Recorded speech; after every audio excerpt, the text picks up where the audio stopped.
우리에게 주신 하나님의 말씀 출애굽기 1장 15절에서 22절까지 말씀입니다. 한 절씩 교독하겠습니다. 애굽 왕이 히브리 산파 십브라라 하는 사람과 부하라 하는 사람에게 말하여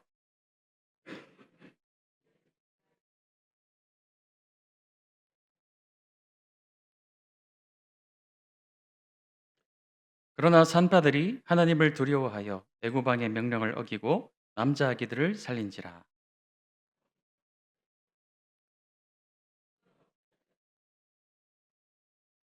산파가 바로에게 대답하되 이브리 여인은 애굽 여인과 같지 아니하고 건장하여 산파가 그들에게 이르기 전에 해산하였더이다 하매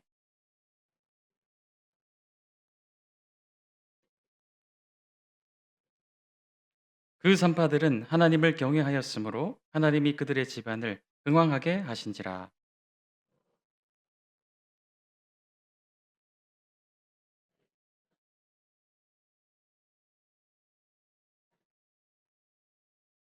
아멘. 기독교 신앙에서 굉장히 좀 이해하기 어려운 이 주제 중에 하나가 바로 하나님의 침묵하심입니다. 하나님은 전능하신 하나님이시고 전지하신 하나님이시고 늘 우리에게 말씀하시는 하나님이신데 왜 때때로 우리에게 침묵하시고 마치 하나님이 계시지 않는 것처럼 느껴지도록 그렇게 우리를 놔두시는 것처럼 느껴질 때가 이렇게 있을까? 성경은 하나님의 침묵을 단순한 하나님의 어떤 부재로 설명하지 않습니다. 오히려 그러한 시기는 어떤 큰 구속사적 전환기에 있을 때 또 하나님께서 그 백성들에게 의도적으로 말씀하시지 않음을 통해서 그 백성을 심판하실 때 또 혹은 새로운 말씀을 준비하는 그런 과정일 때에 하나님은 때때로 우리에게 말씀하시기를 그치시고 마치 우리의 입장에서는 하나님이 침묵하시는 것처럼 느껴지게 하신다라는 것이죠. 그래서 하나님의 침묵하심은 빈칸이 아니라 여백인 것입니다. 여백과 빈칸은 분명한 차이가 있는 것이죠. 빈칸은 말 그대로 그냥 비워 놓는 거예요. 하지만 여백은 그 작가가 혹은 글을 쓰는 이가 의도적으로 공간을 둠을 통해서 그 공간을 통해 말하고자 하는 어떤 의중이 있고 의도가 있는 것이 바로 여백이라는 것이.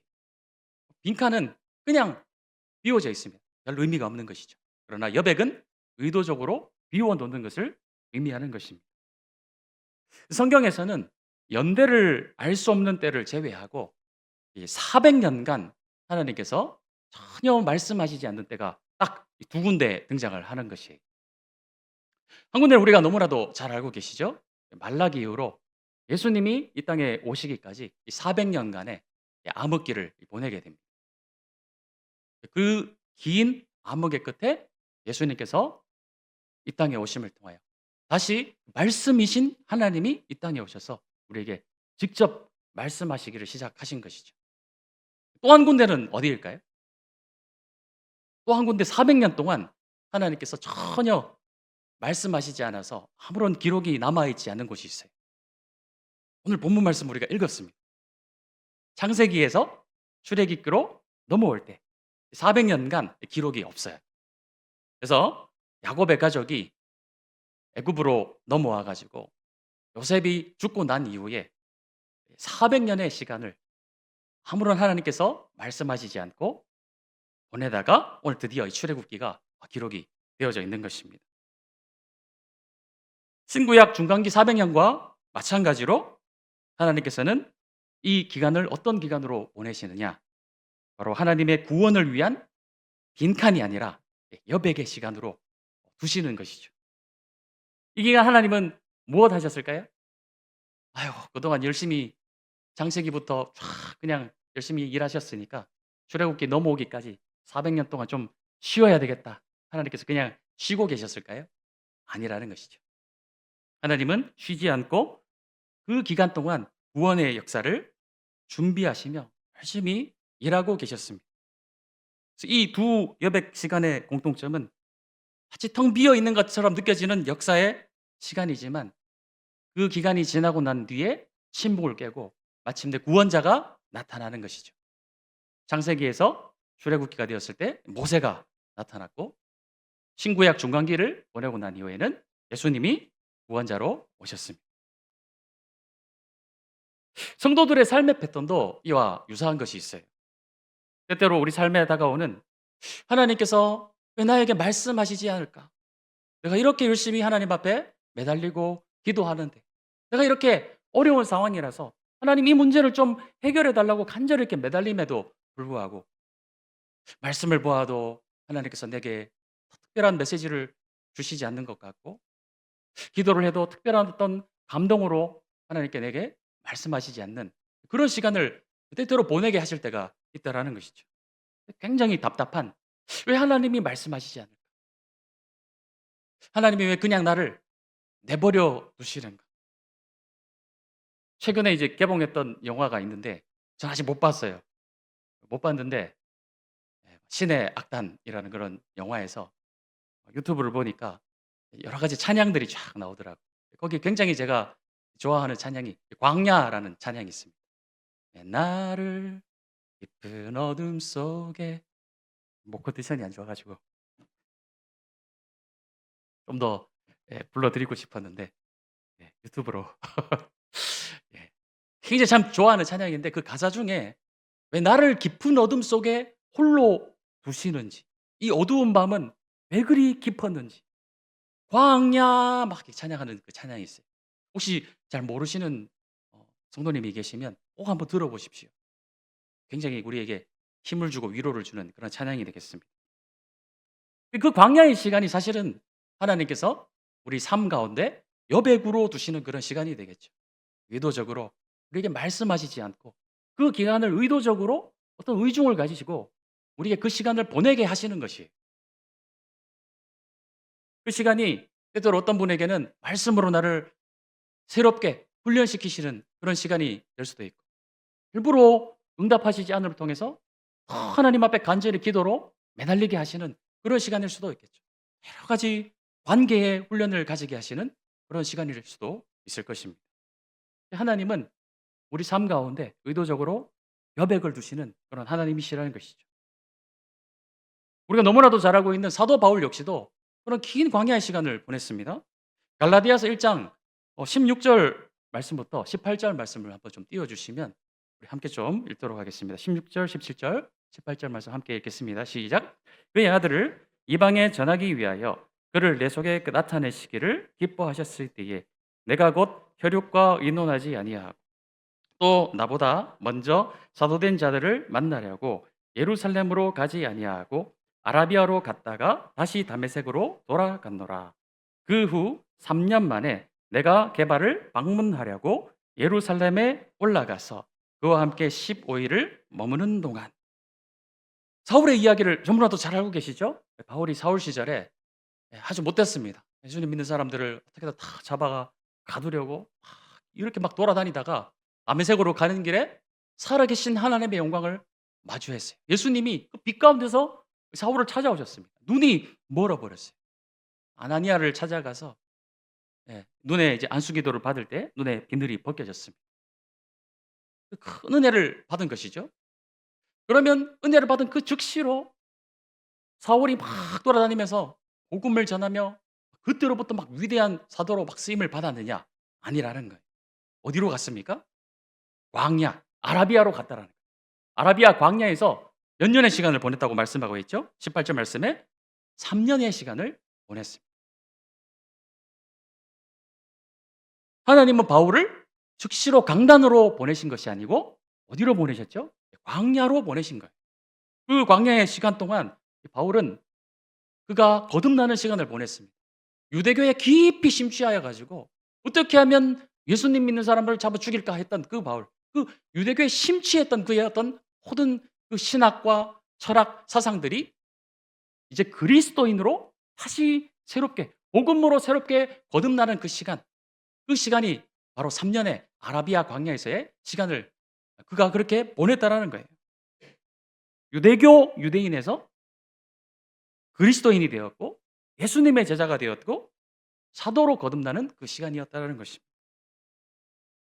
우리가 막 은혜 받고 막 신앙생활 열심히 한다고 해서 급작스럽게 내 삶에 하나님이 바로 너를 들어다 쓰겠다. 하나님 절대 그렇게 하시지 않습니다.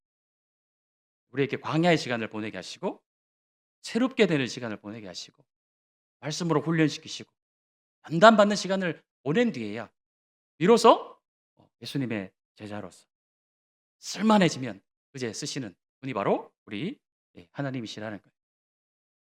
근데 그 시간 동안 그 3년이라는 시간 동안 혹은 또 우리에게 있어서 나에게 그 광야의 시간이 얼만큼 되는지 우리가 알 수 없지만 그 시간 동안 우리가 참 힘들지 않습니까? 하나님 정말 나와 함께하고 계시는가?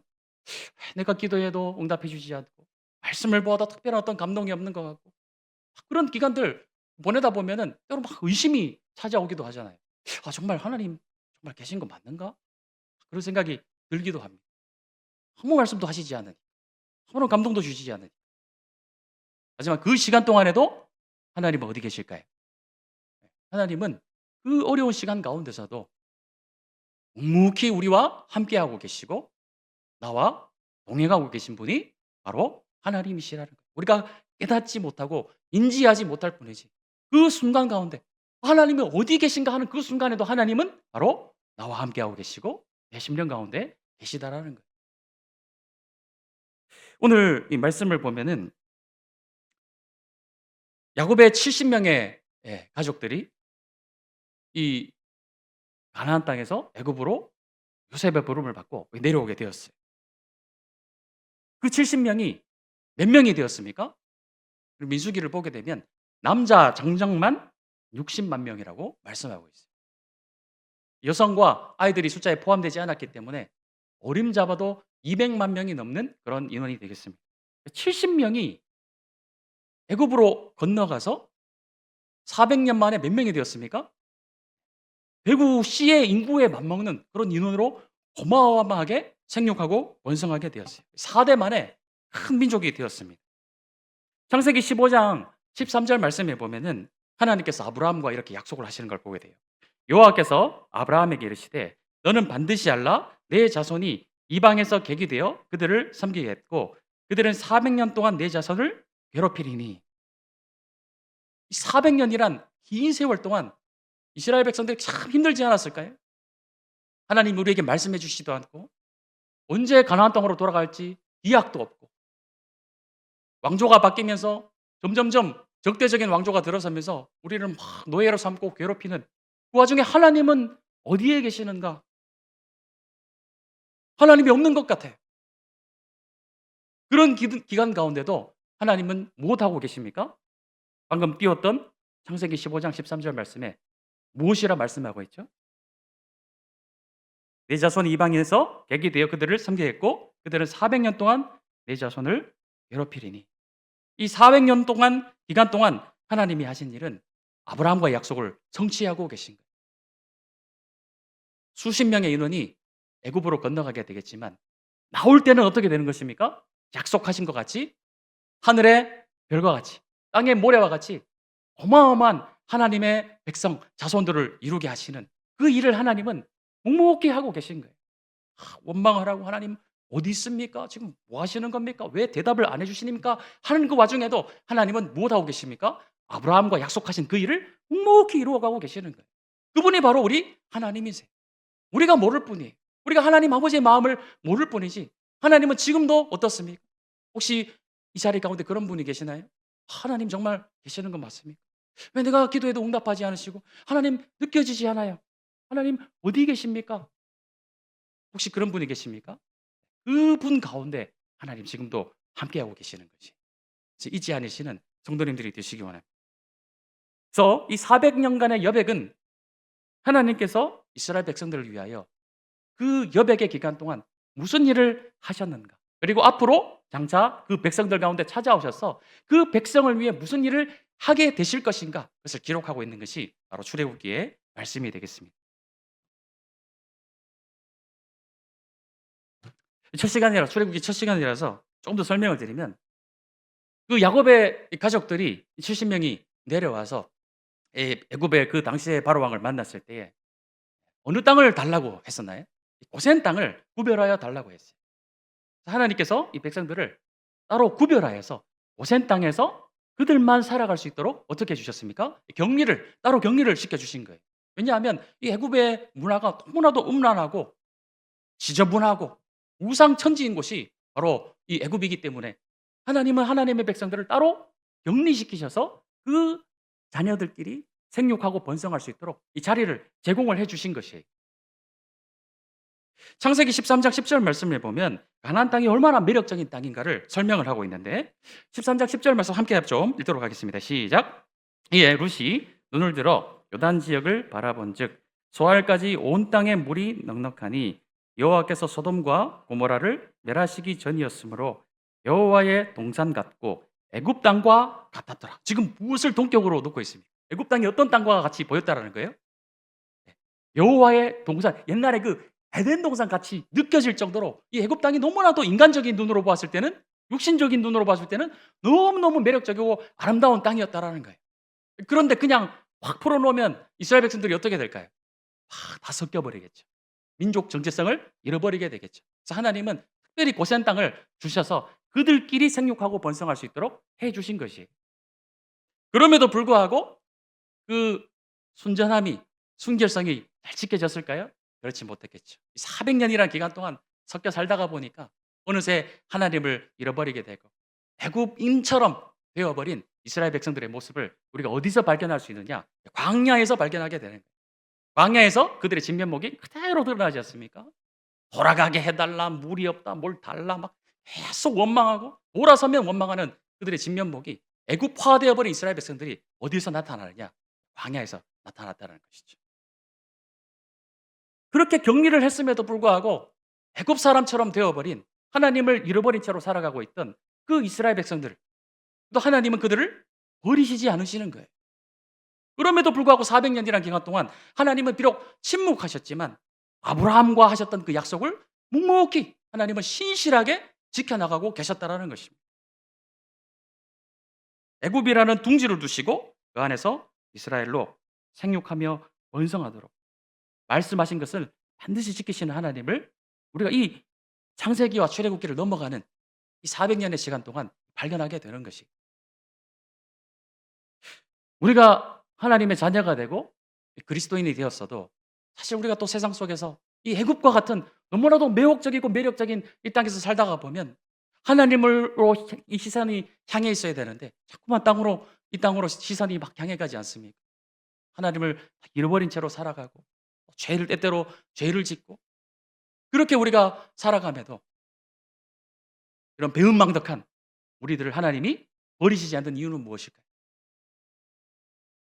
때때로 우리에게 말씀하시지 않고 침묵하시는 것처럼 느껴져도 하나님이 그래도 우리를 버리지 않는 이유는 무엇일까요? 바로 약속 때문입니다. 약속. 내 아들 예수 그리스도를 믿는 자는 영원히 그 사랑에서 끊어지지 않도록 하시겠다라는 그 하나님의 약속 때문에, 그 약속이 우리를, 하나님과의 관계를 지켜주고 있는 것이, 끊어지지 않는 것이. 안심하십시오. 하나님이 없는 것처럼 느껴지십니까? 때때로 왜 내 기도 안 들어주십니까? 내가 이렇게 힘든데 왜 안 도와주십니까? 그럴 때라도 하나님 절대로 우리를 버리신 것이 아니에요. 그 기간 우리와 함께하고 계시고 묵묵히 우리와의 약속을 신실하게 지켜가고 계신 그 신실하신 하나님을 바라볼 줄 아시는 그런 성도님들이 되시기 원합니다. 애굽은 많은 정변과 왕조의 변화가 있는 그런 나라였어요. 우리나라도 굉장히 왕조가 많이 변했죠. 삼국시대부터 시작만 해도 고구려, 백제 신라 합쳐져서 동일신라가 되었다가 고려가 들어왔다가 또 조선이 들어왔다가 지금 이제 대한민국에서 우리가 대한제국, 대한민국에서 살아가고 있는데 우리나라는 이제 이름이 변했어요. 왕조가 바뀔 때 이름이 변했지만 애굽은 이제 왕조가 바뀌어도 뭐 제13왕조, 14왕조 이렇게 왕조 이름이 바뀌지 나라 이름은 변하지 않았습니다. 하지만 뭐 때때로 막 다른 민족이 들어와서 나라를 차지해 가지고 그 나라를 다스리기도 하고, 그래서 요셉이 총리가 될 수 있었던 이유도 이 같은 계열의 민족이 그 당시에 왕이 되었기 때문에 이제 가능했던 일이에요. 그런데 오늘 말씀을 보게 되면은 그 왕이 이제 바뀌어 버렸습니다. 어떤 왕이 들어섰느냐? 이 8절 말씀 우리가 읽진 않았지만 8절 말씀 보겠습니다. 자, 요셉을 알지 못하는 새 왕이 일어나 애굽을 다스리더니라고 말씀하고 있어요. 자, 여기서 이 요셉을 모른다라고 하고 있는데 이걸 진짜 누군지 모른다는 뜻이 아닙니다.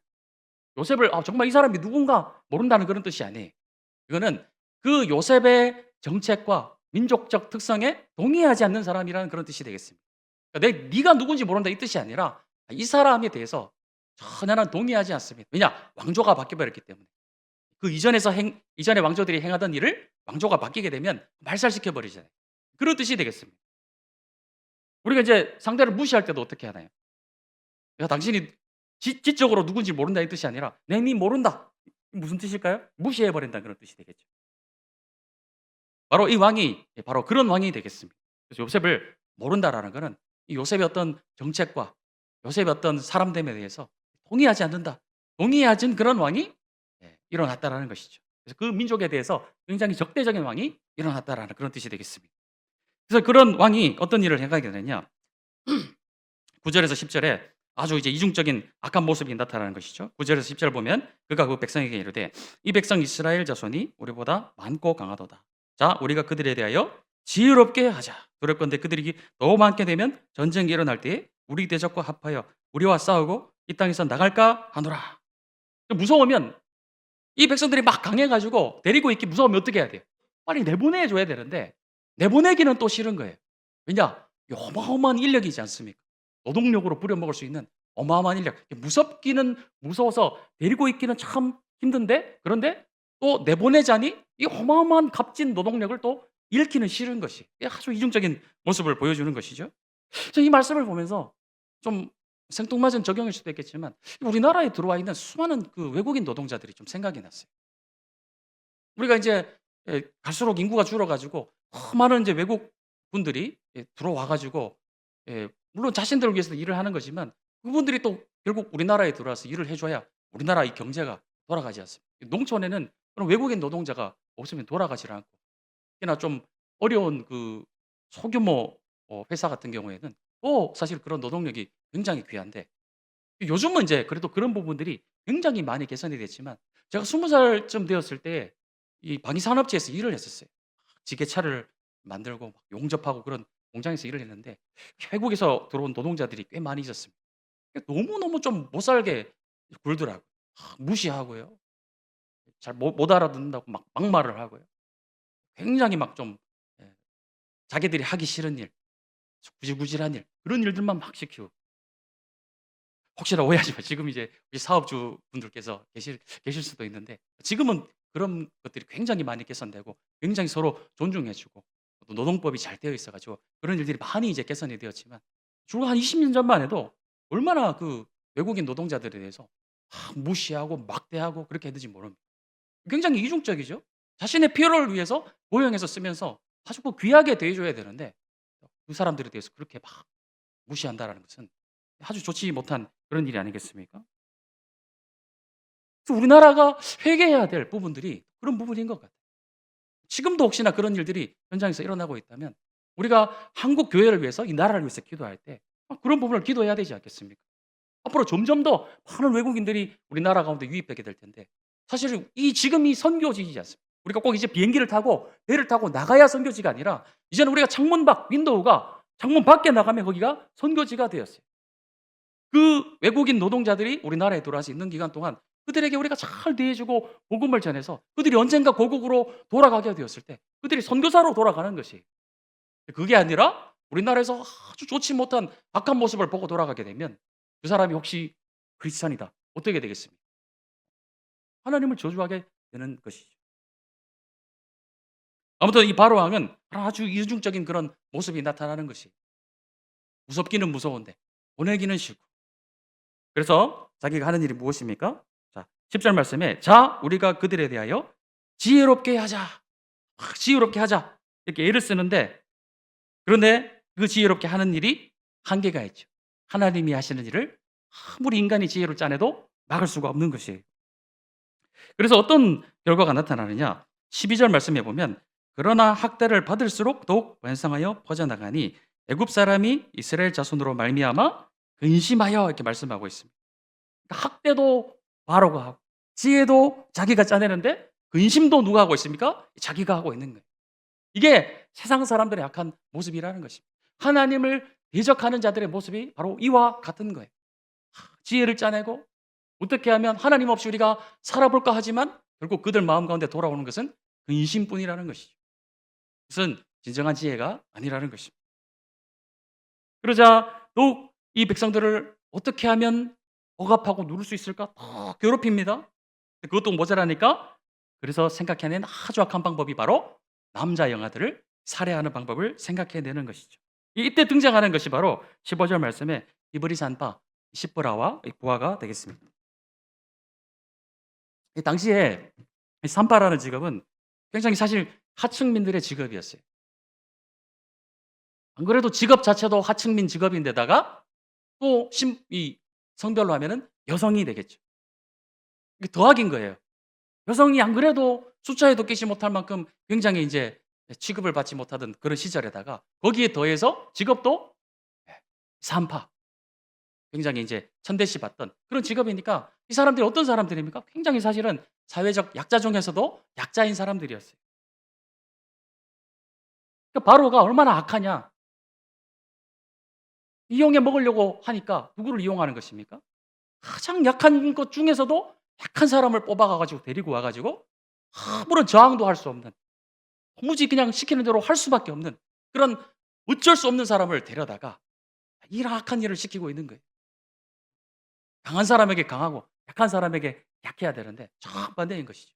자신의 어떤 왕적 지위를 가지고 가장 약한 사람을 데려다가 가장 악한 일을 시키고 있는 이런 바로 약함을 우리가 보는 것입니다. 하나님은 어떻게 하십니까?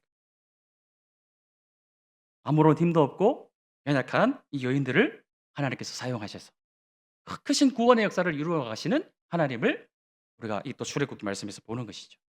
성경에 보면은 그렇게 쓰임 받는 여인들이 많이 있지 않습니까? 룻이 그랬고요. 또 다말이 그랬고 라합 이런 여인들이 다 당대에 가장 연약하고 힘없고 인정받지 못하고 지푸라기 같은 그런 인생을 살아가던 그런 여인들이었어요. 하나님은 그런 사람들을 들어서 사용하셔서 하나님의 구원의 역사를 이루어 가시는 분이 바로 우리 하나님이시라는 거예요. 한때 유행어가 이제 좀 많이 지난 유행어입니다. 한 개그맨이 이렇게 이야기했어요.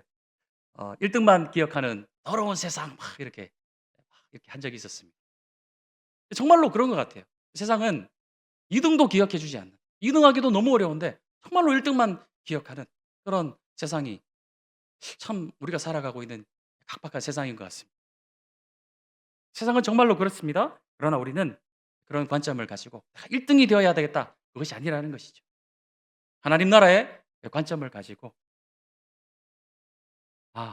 지푸라기 같은 나일지라도 하나님께서 나와 함께 하시면 그 큰 구원의 역사를 이루어 가실 수 있는 분이 바로 우리 하나님이심을 믿는 것. 내가 1등이 될 필요가 없는 거예요. 왜냐? 하나님이 1등 중에서도 1등이시니까. 그 하나님을 붙들면 되는 거예요. 그럼 우리도 함께 1등이 되는 것입니다. 내 스스로 한번 해보겠다고 발버둥 쳐봤자 1등이 되기가 얼마나 어렵습니까? 학교 다니실 때 1등 하셨던 분 계시나요? 저도 죄송한데 1등 못 해봤어요. 1등 하기가 너무 어려워요. 하나님이 우리의 왕이시고 하나님이 1등이시니까 우리는 그 하나님께 의지하면 되는 것입니다. 세상은 그렇지 않죠. 어떻게든 내가 1등이 되어서 그 높은 고지를 내가 점령해서 내가 해야 되겠다. 그것이 세상의 지혜인 것이죠. 바로가 그렇게 하고 있는 거예요. 자기 세상의 1등인 바로가 가장 아래에 있는 산파들을 불러다가 자기 방법대로 해보려고 하는 거예요. 그것을 자기 지혜로 알고 있지만 그것은 절대 지혜가 아닌 것입니다. 아무튼 그런 바로가 이 산파들을 불러가지고 거의 협박이지 않겠습니까? 너 내 말 안 들으면 죽는다 이렇게 하지 않았겠어요? 그래서 남자애가 태어나면 다 죽여라. 안 그러면 네가 죽든지 애가 죽든지 둘 중에 하나는 죽는다 막 협박하지 않았겠습니까? 그럼에도 불구하고 산파들은 17절 말씀에 산파들이 하나님을 두려워하여 애굽왕의 명령을 어기고 남자 아기들을 살린지라 말씀하고 있는 것이죠. 산파들은 당장 눈앞에 보이는 큰 권세자보다 그보다 더 큰 권세 눈에 보이지 아니하시지만 살아계신 하나님을 두려워하는 그런 신앙을 가진 자들이었어요. 400년의 기간 동안 무너져 버린 그런 신앙, 그 이스라엘 사람들 가운데 어떻게 이런 또 산파들이 있었던 것이죠. 하나님께서 무너져가는 그런 가운데서도 바알에게 무릎 꿇지 않는 그런 선지자들을 살려 놓으실 것 같이, 다 무너져가는 세상 가운데서도 하나님은 그 구원의 손길을 위하여서 하나님이 예비하신 자들을 예비하신다라는 것입니다. 그런 이 어려운 시대 가운데 그렇게 예비된 자들이 우리 농동교회 가운데서 많이 배출되었으면 좋겠어요. 특별히 우리 다음 세대들 가운데서 정말 이런 하나님께서 이 시대를 위해서, 이 민족을 위해서 예비해 두신 훌륭한 인재들이 우리 주일학교 가운데서 많이 배출될 수 있도록 항상 이 주일학교 위해서 기도해 주시는 그런 성도님들이 되시기 원합니다. 이 산파들은 당장 왕의 처벌, 야, 내가 이 아이들을 죽이지 않으면 내가 죽을 수도 있는데, 그럼에도 불구하고 목숨을 걸고 아이들을 살리는 일을 행하였죠. 우리가 두려워하는 것은 무엇입니까? 무엇을 두려워하시나요? 제가 3, 40대 성경, 우리 교회가 아니고 이전에 이제 어 사역을 할 때 30대, 40대 성경 공부 모임을 하면서 비슷한 질문을 한 적이 있습니다.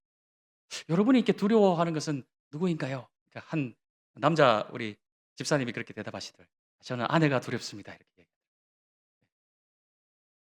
괜히 지금 공감이 되시는 분 안 계시겠죠? 자녀가 두려우신 분들도 있으신 것 같아요. 혹시 내가 나이가 들면 내 자녀들이 나를 버리지 않을까? 내 자녀가 잘 돼야 될 텐데. 자녀에 대한 걱정, 근심, 자녀가 두려우신 분들도 있을 수 있겠죠.